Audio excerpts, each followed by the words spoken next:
भैया ये मई मंथ है, ये मई मंथ में आप ये 5 सब्जियां लगाइए और लाखों रुपए एकड़ में कमाइए। तो भैया कौन कौन 5 सब्जियां लगाएं और कैसे लगाएं, कौन सा ज़मीन में लगाएं, तो ये सारा जानकारियां आप लोगों के साथ मैं शेयर करने के लिए आ रहा हूं भैया। तो हमारे यूट्यूब में आप जुड़े रहें, हमारे चैनल को आप देखते रहें और ये हमारे वीडियो को लास्ट तक देखें। तो भैया नंबर 1 में आप बरबट्टी एक ऐसा सब्जियां है भैया जो मार्केट में सबको पसंद आने वाली सब्जियां हैं। हर एक उपभोक्ताओं को बरबट्टी का सब्जियां पसंद होते हैं, इसलिए भैया बरबट्टी का डिमांड मार्केट में हर समय हर मौसम में अच्छा रहता है। तो इसलिए भैया बरबट्टी आप लगाइए। ये बहुत कम समय में फलना शुरू हो जाता है, सिर्फ 45 दिन में आप बरबट्टी का तोड़ाई कर सकते हैं। और बरबट्टी एक ऐसा सब्जियां है जिसे आपका डेली का तोड़ाई होगा, और डेली का जब तोड़ाई करेंगे तो यह डेली आपको पैसा आएगा और अच्छा पैसा आएगा, अच्छा मुनाफा मिलेगा आपको। दूसरा नंबर है भैया भिंडी भी आपको 40 से 45 दिन में पहला हार्वेस्टिंग शुरू हो जाएगा। तो भैया भिंडी भी आप लगाइए। भिंडी खेती करके भैया आप अच्छा पैसा कमा सकते हैं। अब वर्षा का मौसम आ रहा है, वर्षा के मौसम में भैया इन सभी सब्जियां का डिमांड मार्केट में अच्छा होता है और अच्छा दाम में बिक्री होता है, इसलिए भैया आपको अच्छा मुनाफा मिलेगा। तीसरा नंबर में है भैया खीरा भैया सलाद से लेकर अचार तक बनाने में, सब्जियां बनाने में भैया काम आती है। और अचार जो है आपको सभी घर में पसंद होने के कारण खीरा का बिक्री भैया मार्केट में हर समय अच्छा होता है, इसका डिमांड अच्छा होता है। तो भैया आप खीरा खेती लगाएंगे तो बरसात के समय में आप अच्छा पैसा कमा सकते हैं, क्योंकि उस समय जनरल खेत में जितना खीरा होते हैं भैया वो पानी जमने के कारण वो सब खत्म हो जाएगा, सूख जाएगा। तो आपका यह खीरा उस समय जो आप निकालेंगे तो आपका अच्छा डिमांड आएगा मार्केट से और आपका अच्छा पैसा मिलेगा। भैया चौथा नंबर में है करेला। तो करेला भी आप लगा सकते हैं। करेला का सीजन वो अभी आ रहा है भैया, करेला का सीजन अभी भी है और आप मई में लगाइए और अच्छा पैसा कमाइए। और करेला एक लंबी समय तक फलने वाली फसल है और अधिक से अधिक उत्पादन देने वाली फसल है भैया। तो 8वां नंबर में है भैया आपको लौकी का भी बिक्री बहुत अच्छा होता है। हर मौसम हर सीजन में भैया मार्केट में लौकी का डिमांड बहुत अच्छा होती है। और ये तो बरसात आने वाले सीजन है भैया, बरसात आने वाले में भैया वर्षा के समय बाजार में जो जनरल खेत में जो लौकी मिलता है भैया, जो उपज होता है वो सब पानी जमने के कारण ख़त्म हो जाएंगे। तो भैया अभी जो आप लौकी लगाएंगे इसका मार्केट अच्छा डिमांड मिलेगा और अच्छा भाव में बिकेगा, इसलिए भैया आप लौकी खेती भी लगाना जरूरी है। आप लौकी खेती भी लगा सकते हैं। तो भैया ये 5 फसल आप लगाइए। आपके पास जितना ज़मीन है आप उसी हिसाब से लगाइए, लेकिन 5 फसल लगाइए तो आपको मार्केट अच्छा दाम मिलेगा भैया, आपका बिक्री अच्छा होगा। तो भैया अब लगाएं कैसे? अब तो बारिश का मौसम आ रहा है। सबसे पहले आपको ज़मीन का चयन करना पड़ेगा। आपका ज़मीन ऊंचा होना चाहिए। जिस खेत में आप भैया यह 5 फसल लगाएंगे तो आपका ज़मीन ऊंचा होना चाहिए। आपका ज़मीन में कहीं बाढ़ का पानी प्रवेश नहीं करना चाहिए। वर्षा होने के बाद आपके ज़मीन से पानी सब नाला के मार्फत बाहर हो जाना चाहिए, यानी कि आपका खेत में आपका ज़मीन में पानी नहीं जमना चाहिए। यदि पानी जमेगा भैया तो आपका फसल बर्बाद होगा, आपका फसल में ग्रोथ नहीं होगा, आपका उत्पादन नहीं होगा, तो आपका मतलब मुनाफा के बदला में आपका नुकसान भी हो सकता है। इसलिए भैया लगाने से पहले आप ज़मीन को चयन कीजिए और आप अपना जो इसमें लगाएंगे वो ज़मीन ऊंचा होना चाहिए। इसके बाद उसको जुताई करें, तो उसे अच्छी तरह जुताई करें। खेत को पहले जुताई करें, अच्छी से तैयार करें, फिर उसमें आप गोबर खाद का भरपूर मात्रा में इस्तेमाल करें। यदि 1 एकड़ लगाना चाहते हैं तो आप 5 से 6 ट्रैक्टर गोबर खाद उसमें डाल सकते हैं। उसमें भी सड़ा हुआ गोबर होना चाहिए भैया, और सड़ा हुआ गोबर डाल करके फिर खेत को अच्छी तरह जुताई करें। इसके बाद उसे 1 हफ्ता छोड़ दें। 1 हफ्ता दूसरा जुताई में आप जो है ट्राइकोडर्मा जो पाउडर रहता है, एक फंगिसाइड है भैया, और यह पूरा जैविक है, ऑर्गेनिक है।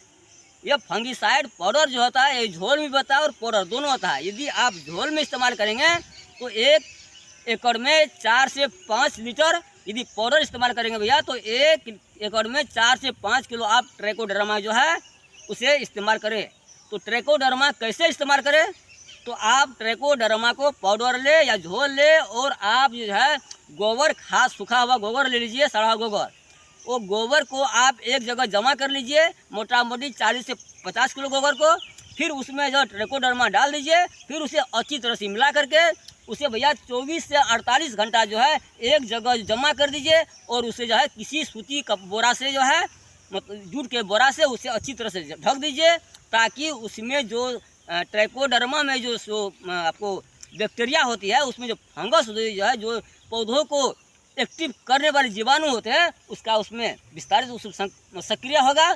इसके बाद आप जुताई से पहले, एक जुताई से पहले यानी कि दूसरा जुताई में खेत में अच्छी तरह से छिड़काव करें, फिर खेत को अच्छी तरह से रोटावेटर जुताई कर दे।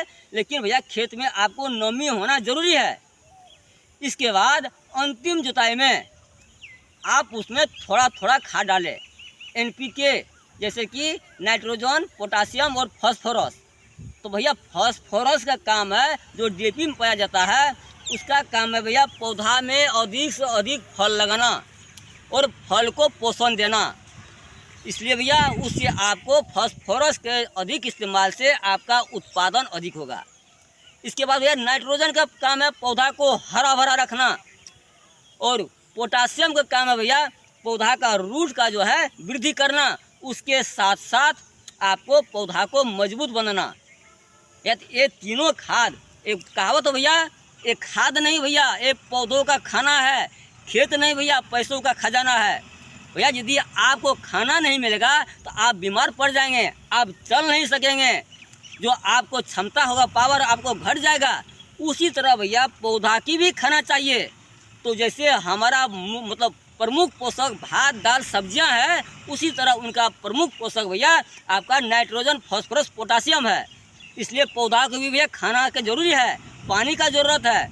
तो भैया आप उसमें जो है खाद थोड़ा बहुत, ये 1 एकड़ लगाना चाहते हैं तो आप 1 बोरा जो है DAP डालिए। इसके बाद 25 किलो यूरिया, 25 किलो पोटास, ये तीनों मिला करके आप अच्छी तरह से खेत में छिड़काव करें। हो सके तो धनजैम गोल्ड डाल दीजिए, हो सके खाद के साथ साथ आप धनजैम गोल्ड, वो भी जो 1 एकड़ में 1 बाल्टी यानी कि 10 किलो जो है आप उसे डाल के मिला दीजिए और खेत में अच्छी तरह छिड़काव कर दीजिए।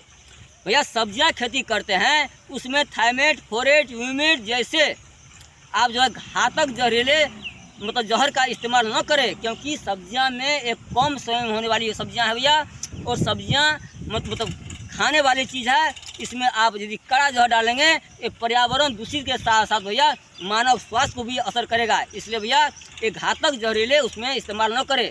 उससे क्या होगा, घातक जहरीले जब आप इस्तेमाल करेंगे भैया तो आपके ज़मीन क्या होता है, आपके ज़मीन के अंदर जो आपका पौधों को देने वाले सक्षम जीवाणु है वो भी खत्म हो जाएगा।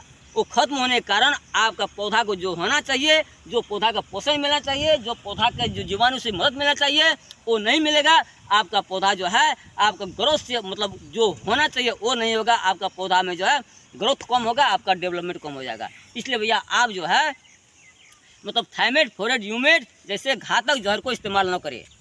इसलिए भैया आप करके आप छिड़काव करें, फिर ज़मीन को अंतिम में अच्छी तरह जुताई करें। जुताई करने के बाद अब क्या करना है, अब जुताई करने के बाद भैया पूरा जो है आप डेंग बनाए यानी कि बर्ड बनाए, क्योंकि वर्षा का समय आ रहा है। यदि आप बर्ड पर नहीं रोपाई करेंगे तो भैया आपका मतलब पौधा में जो होना चाहिए ग्रोथ वो नहीं होगा। आखिर बारिश तो होगा ही, बारिश की वजह से आपका पौधा कमज़ोर होगा, आपका पौधा पीला पीला पड़ जाएगा, आपका खेत का पानी अच्छा से नहीं निकल पाएगा।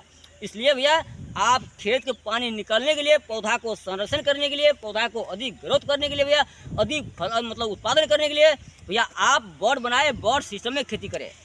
तो बोर्ड बनाइए। बोर्ड कितना होना चाहिए, बोर्ड 2 से 2.5 फीट का बोर्ड का चौड़ा होना चाहिए। लंबाई आप जितना भी आपका ज़मीन है उतना आप लंबाई रख सकते हैं। तो बोर्ड बनाने के बाद उसको क्या करें, फिर उसमें आप अभी मल्चिंग लगाइए। मल्चिंग पेपर लगाएंगे भैया तो क्या होगा, तो मल्चिंग पेपर लगाने से इसका कई फायदाएँ हैं। सबसे पहले आप जो है आपके खेत में खरपतवार नहीं होगा। खरपतवार नहीं होगा तो भैया आपको जो है खरपतवार नियंत्रण करने में दवाइयाँ इस्तेमाल नहीं करनी पड़ेगी। जौन मजदूर को जो पैसा लगेगा उसको आपको बचत होगा। इसके बाद जो ज़मीन में जो नमी होता है उसको बरकरार रखती है। बारिश को जो आपके मतलब पौधा को जो जड़ में पानी पड़ता है भैया, उसका जो है रूट से बाहर जो होता है उसको वो ढक कर रखेगा। मतलब आपका उत्पादन को 2 से लेकर 3 गुना बढ़ाएगा। इसलिए भैया आप खर्च को न्यूनीकरण करने के लिए और अधिक उत्पादन करने के लिए आप मल्चिंग पेपर का इस्तेमाल करें बोर्ड पर। और मल्चिंग पेपर में आप मल्चिंग पेपर के ऊपर आप इस्तेमाल करके आप फसल लगाइए। तो भैया बोर्ड से बोर्ड का दूरी 5 फीट पर रखें। यदि आप भिंडी लगाना चाहते हैं तो बोर्ड से बोर्ड का दूरी आप जो है सिर्फ बोर्ड से बोर्ड का दूरी आप 2 फीट पर रखें, और बोर्ड आपको 2.5 से लेकर 3 फीट का आप बनाइए, ताकि एक बोर्ड पर आप 2 लाइन भिंडी रोपाई कर सकते हैं। इसके बाद यदि आप करला लगाते हैं तो बोर्ड का दूरी भैया आप बोर्ड से बोर्ड कम से कम 6 फीट का दूरी रखिए, ताकि आपका जो है मतलब उसमें आपका पौधा घना ना हो और आप पे मचान लगाने में आपको आसान होगा। तो बोर्ड से बोर्ड का दूरी आप 6 फीट रखें, और पौधों से पौधों का दूरी आप करला लगाते हैं तो 4 फीट पर रोपाई करें।